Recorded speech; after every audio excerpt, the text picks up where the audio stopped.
Shalom, saudara berkati oleh Tuhan Yesus. Puji Tuhan, karena kemurahan Tuhan masih ada di Paman Sam, ya kan, di Amerika Serikat untuk melayani pekerjaan Tuhan. Dan saya bersyukur bermitra dengan beberapa gereja di Amerika Serikat, saudara-saudara. Dan biasanya khusus di California itu jarak gerejanya itu jauh, saudara-saudara. Jadi biasanya ada jemaat atau teman atau tim yang dengan sukarela, ya kan, mengantar setiap pendeta. Dan saya salah satu pendeta yang beruntung sering ditolong oleh sahabat-sahabat saya, orang-orang percaya yang ada di Amerika. Dan khusus hari ini ada 4 jadwal dari gereja pertama, gereja kedua, dan sekarang melanjutkan pelayanan ke gereja ketiga dan gereja keempat. Namun ada satu pengalaman rohani yang luar biasa untuk pelayanan saat ini, saat saya bikin video ini. Saya kali ini ditolong oleh seorang saudara yang bagi saya ini saudara seiman saya, keluarga saya di dalam Kristus. Siapakah dia? Ini dia. Saudara kenal orang ini? Iya, saya sama Bang Edis. Ya, jadi Bang Edis ada dalam ibadah tadi di salah satu gereja, dan saya sangat bersuka cita. Saya pernah mengomentari beliau di media sosial saya, karena ketika dalam diskusi beliau itu ada orang mau masuk Kristen, dan beliau menegaskan salah satu inti ajaran Kristen yang sangat penting, yaitu apalah artinya menjadi Kristen tanpa keputusan yang jelas. Dan itu membuat saya terharu dan juga tergerak, ya, untuk menanggapi beliau. Dan tanpa disengaja Tuhan turut bekerja dalam segala sesuatu, dalam segala keadaan. Dan akhirnya Tuhan izinkan saya ketemu abangku ini. Dan abangku ini ya mau memberi waktu, memberi dirinya, menolong saya mengantar, ya, walaupun sebenarnya ada yang mau mengantar, tapi karena Bang Edis bersedia mengantar saya, maka saya sangat bersuka cita, bersemangat untuk pelayanan saya di Amerika Serikat dan ketemu saudara saya, saudara Edis. Abang, sambil jalan-jalan kita mau sedikit santai bersaksi pengalaman abang sebagai pengikut Kristus lah. Bagaimana nih bang? Kok semangat sekali memberitakan Tuhan Yesus bang? Ya, sebagai seorang Kristen sudah panggilannya seperti itu Pak Mel. Siap. Ya, jadi sesuai dengan amanat agung memberitakan kerajaan Tuhan sehingga bangsa-bangsa bertobat dan memberi dirinya dibaptis Pak Mel. Wow. Jadi saudara bisa mendengar langsung ya. Ini bukan karang-karang, ini memang pengalaman istimewa.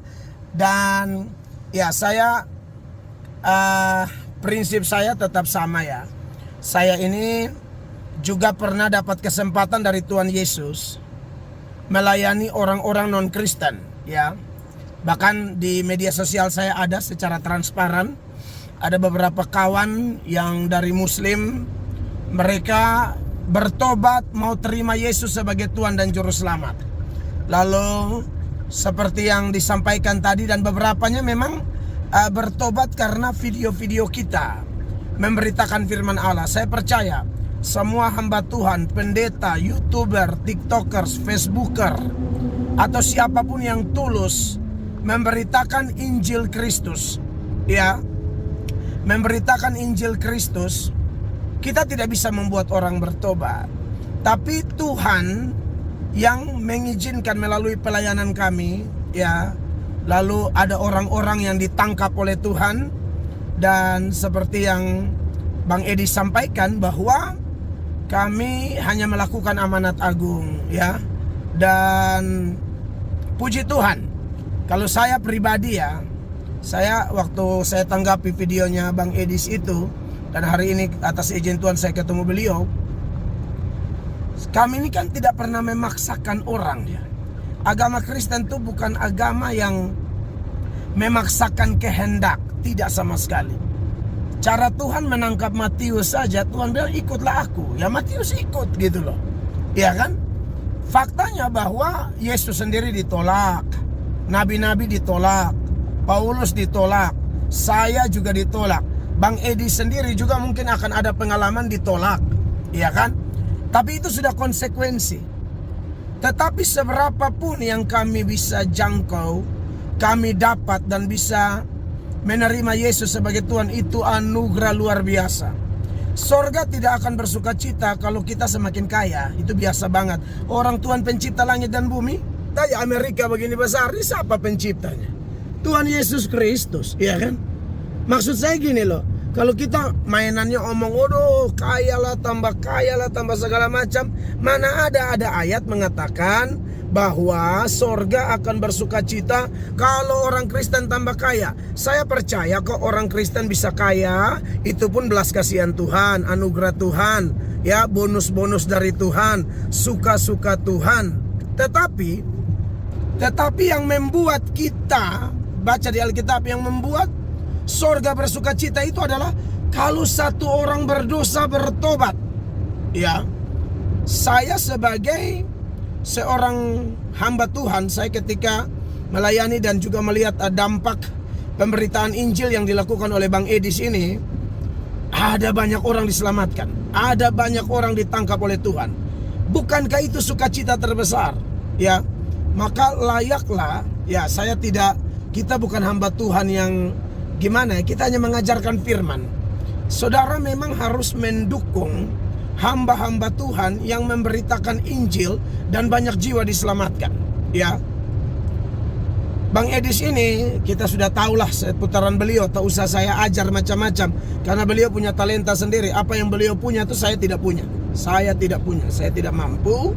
Maka dari itu, setiap kali kalau saya punya pola, ya, Bang Edis mungkin pernah dengar, saya punya pola itu adalah seperti tadi tuh, kalau ada orang dari Islam kah, Hindu kah, atau agama manapun yang memutuskan terima Yesus, saya bilang sama mereka, kalian kalau sudah bertobat, sudah fokus belajar Alkitab, ya, kalian jangan bahas-bahas lagi agama lama kalian.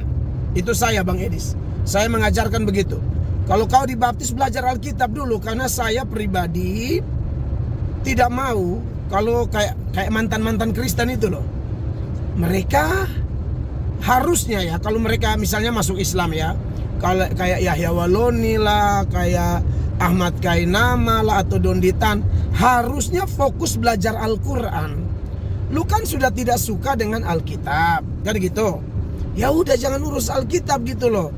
Nanti copot sana, copot sini, malah salah, kan jadi tidak enak gitu loh. Kan maksudku yang punya kompetensi gitu loh.